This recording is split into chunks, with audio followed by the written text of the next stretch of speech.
After a generation of figuratively towering above its rivals with the monstrously successful PlayStation 4, one thing is certain: Sony's new generation contender will also loom large over its peers.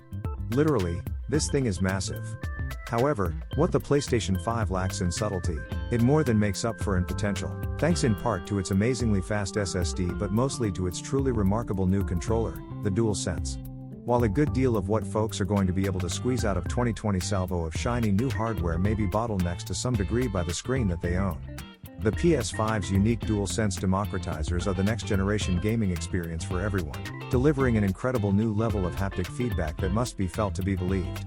Make no mistake, the box and packaging are austere and ceremonious in comparison to the PlayStation 5, which is by far the most flamboyant looking console I've ever owned. Rather than a single shell, the PS5 appears to be made up of 4 separate pieces, a glossy black case sandwiched between a pair of warped matte white plastic plates with a detachable stand.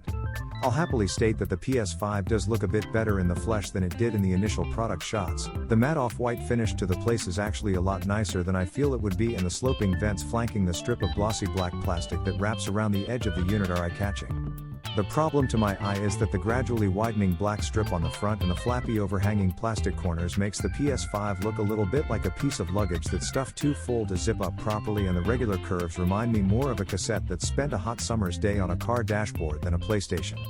It's obviously not the first white games console, but in concert with its sheer size and shape it's surprisingly ostentatious for something designed to sit beneath or beside black televisions, black sound bars, black subwoofers, and a generation of black AV equipment and gaming hardware.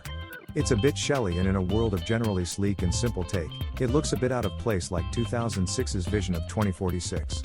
The front panel houses the Ultra HD Blu-ray optical drive, a high-speed USB Type-A port, a super-speed USB Type-C port, the power button, and the eject button.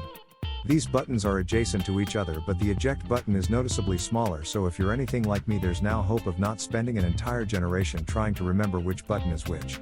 On the back terrace, the figure 8 power connection and HDMI out, 2 super-speed USB Type-A ports and an Ethernet port.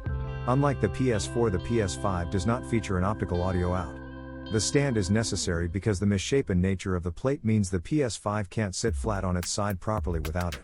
It has a pair of small hooks which loosely clutch the back of the PS5 and a rotating base. Sitting flat, the console is simply perched on the stand without any additional fixtures. The base can flap around and slip left, right, or even off entirely, but that's something unlikely to frustrate unless you're regularly moving your console from place to place.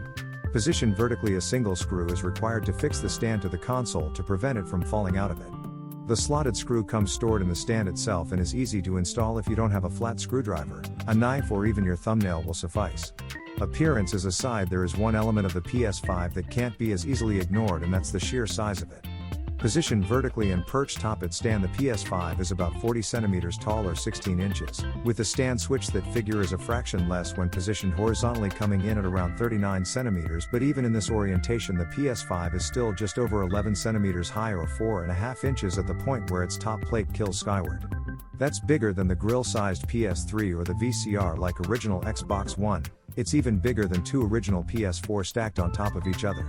There are only 2 bigger white appliances in my house. One washes my clothes and the other keeps my butter cold. The PS5 fits in my furniture, albeit with the subtlety of a Humvee squeezing through a drive-thru, but may not fit in everyone's setup. It's quite that this year's biggest console comes from the land of capsule hotels and key cards, and it's the American console that's more compact by comparison.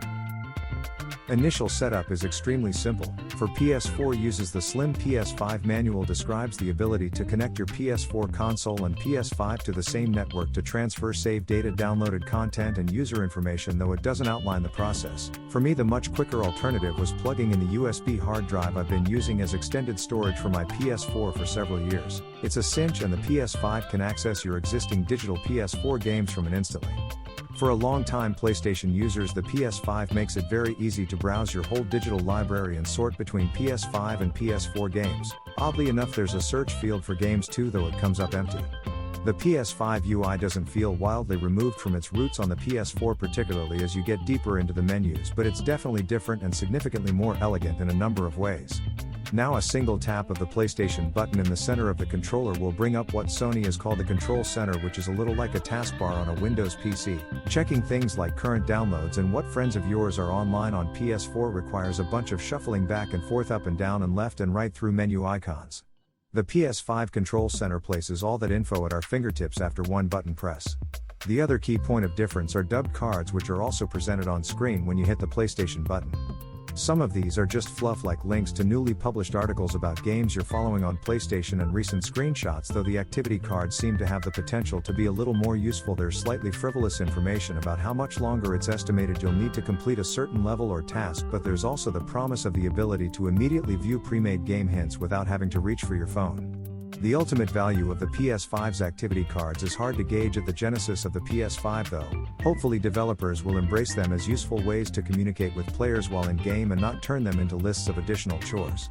There's other interesting stuff sprinkled throughout the PS5 UI too though, from a global setting to invert the Y-axis by default like the Xbox 360 used to do, to the ability to watch a friend play a game picture-in-picture while chatting to them as you play something else entirely. I'm not a particularly proficient multitasker, so I can't say I'm very interested in the latter, but the former warms my old school upside-down heart. One of this generation's most important upgrades is the switch from traditional hard drives to solid-state storage drives, dramatically improving loading times across the board and potentially enabling games to load in new objects effectively on the fly. The PS5 SSD can read 5.5 GB in just a second, which is on paper twice as fast as the Series 10. In practical terms, it means I could go from powering up from a complete shutdown to perched on top of whatever Manhattan building I last left Miles Morales on in a mere 45 seconds. It still leaves time to tap your toe, but once I was in game, the time it takes to go from selecting a save to load to actually swinging through Spider-Man Miles Morales open world is basically a blink. After generations of watching progress bars inching across the screen, it's pretty stunning stuff. I thought that was going to be the game-changing feature of the PS5, but to my surprise it's really the DualSense controller that boasts the biggest potential. It may feel fairly similar to the DualShock 4 at first touch, but it didn't take me long to realize it's really an incredibly impressive new beast entirely. Largely the same shade of white as the console itself, the DualSense is just a fraction larger than the DualShock 4 and has a more premium look, particularly in the translucent buttons, which have an almost glass-like appearance. The options and create buttons are also more raised than they are on the DualShock 4, so they're far easier to find without blindly rubbing your thumb beside the touchpad until you find it or glancing down. The DualSense also has a built-in mic, making headsets unnecessary, but it still has a 3.5mm jack for those who prefer to use them.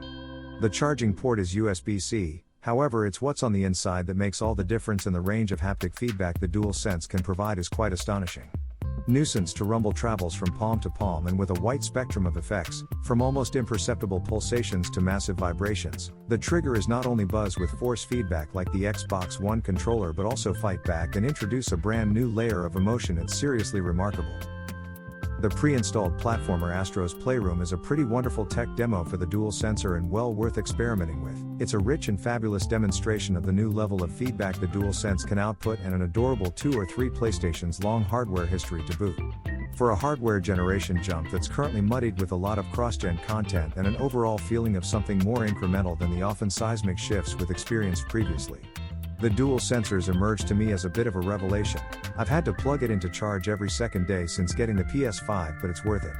In the power stakes, there's been a roller vessel this generation, with Microsoft's new Xbox Series 10 arriving with reportedly 20% more grant than the PS5. That said, it's a bit of a meaningless figure until we can properly examine how the Series 10 and PS5 cope with the same third-party games head-to-head regardless of the apparent power disparity. However, doubling the frame rate to 120Hz will be on the cards with certain games should your 4K TV support it, but personally I suspect I'm going to get a lot more mileage out of the better resolution and lighting effects that players who opt for increased frames may be forced to sacrifice.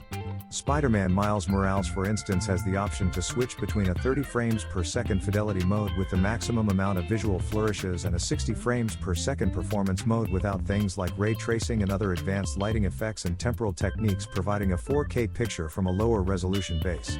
Fidelity mode was easily my preference, as without the slick lighting and real-time reflections it was a bit of an anticlimax. Despite all that horsepower under the hood, the PS5 is impressively silent, and PlayStation World's testing is pegged at a virtually inaudible 44 decibels at 58 degrees Celsius in the midst of Spider-Man Miles Morales. It's a refreshing change from my current PS4 Pro building up Marvel Spider-Man on that makes it sound like it's ready to be catapulted off an aircraft carrier. Unfortunately, one of the PS5's key strengths, its lightning-quick SSD, is also one of its weaknesses. It may say 825GB on the box, but that translates to just 667GB of usable space, which is significantly smaller than the Xbox Series X's 802GB of usable space. There's room for maybe a dozen games and even fewer if they are anything like current generation behemoths like The Last of Us Part 2 or GTA 5. As I mentioned, you can carry on using any external hard drive you may have already been using in your PS4 and continue to play PS4 games off of it, but PS5 games can only be played when installed on the SSD. You can open up the top lid of the console to install an additional SSD for more internal space. PS5 games can be stored on an external HDD but need to be copied back to the SSD to play, though the near instantaneous loading times for PS5 games may make this palatable. However, it's worth noting that losing time later to the task of leaving stuff around when my SSD invariably fills up might feel a bit like rubbing Peter to pay Paul. With a large lineup dominated by games that are also available on PS4 and on the back of a generation already punctuated with incrementally more powerful hardware revisions like the PS4 Pro, the PS5 doesn't quite land as a knockout punch yet, but it's definitely got the power and speed to be a real contender, although the jury is out on the stamina of that tiny 667GB SSD. However, while the PS5 is well considered UI and blisteringly quick loading times for PS5 games make it a pleasure to use, it's the DualSense controller that's proven to be the surprise haymaker I never saw coming. It truly leaves other controllers feeling primitive in comparison.